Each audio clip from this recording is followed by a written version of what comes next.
Hello, friends. Bud with ACA New England. It's Monday, November 10th, 2025. Welcome to the Monday Message. Today's Monday Message is brought to you by our partners in camping, Chalmers Camp Insurance. If you missed the session last Thursday, I think it was, with Katie Johnson and Carissa from Chalmers Camp Insurance, I was there. A lot of you were there. But Katie walked us through some of the lessons and themes that they learned from summer 2025. And we talked about what are some of the preliminary steps you can take in getting ready for summer 2026.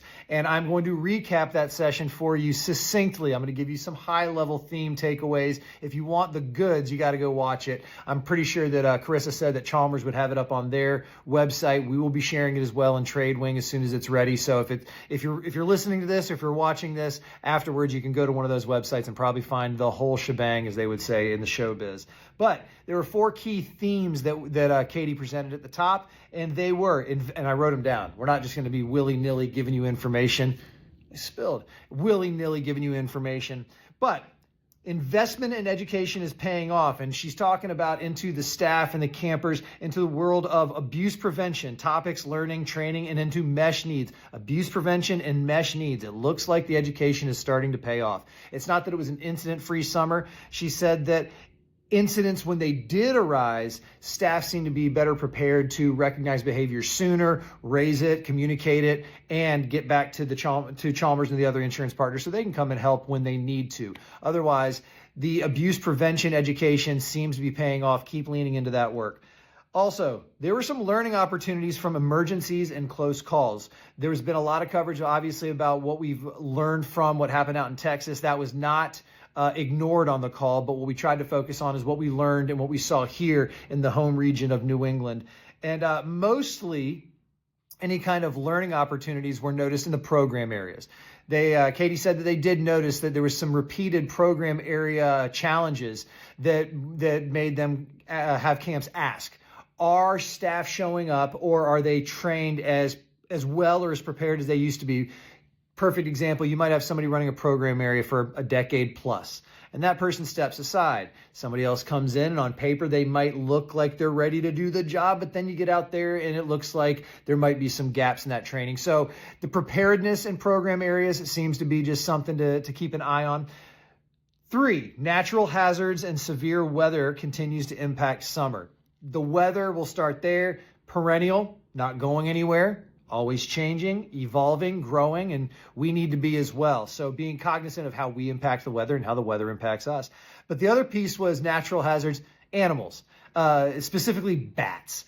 She said that they got a lot of calls about bats this summer, more calls than before about, what do we do if we have a bat in the cabin? Do we catch it? Do we not catch it? Do we need to take it? Local animal control. So bats and those other kind of critters, making sure that you are prepared for what happens when you do see them, you don't see them. Your local animal control or the other authorities in your area, get in touch with them sooner than later so you have a plan. It doesn't happen often, but when it happens, you need to have your plan ready. And then last but certainly not least, speaking of plans, this isn't just from, I loved hearing this from Katie because it's an observation that Michelle in our office, Carrie in our office, myself, a lot of the tours that we did this summer in conversations, a lack of support in human resources. Camps need some HR help. And the kind of, not cliche, but the old adage is that good camp people become camp directors, become then all of a sudden, whoa, what is HR? What is business? I know that's a little cliche and a little painting with a broad brush, but HR seems to be the one area of business operations that is consistently bubbling up. Increased questions regarding investigations, terminations, sexual harassment claims. What are you doing when those things happen? Both, how are you communicating them, both to your campers, staff, parents? How are you reacting with PR? So the HR side of things, mostly around investigations, terminations, and sexual harassment claims. That seems to be the big umbrella in that fourth theme. So the themes were investment in education is paying off. Learning outcomes or learning opportunities from emergencies and close calls abound. Natural hazards and severe weather continue to impact our operations, and the human resources spotlight is on, and we need to be focusing on that. Overall, things did happen this summer. This was another theme that we dropped in there. Stuff did happen, but whatever new normal is going to be like for you and your communities, it appears to be here. Post-COVID is even more post-COVID than last year's post-COVID. And again, doesn't mean that it disappears. It just becomes a consideration. We can go back to focusing on the things that traditionally hound us throughout the camp season and beyond, such as everything we talked about in here. So once again, thank you to Chalmers Camp Insurance. This is why you have friends in the field like Chalmers.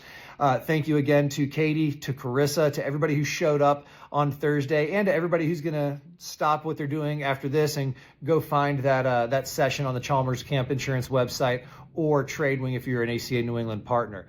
I'm going to sign this off the way we always do. Thanks for hanging in there. Keep being there for one another. We're always going to be here for you.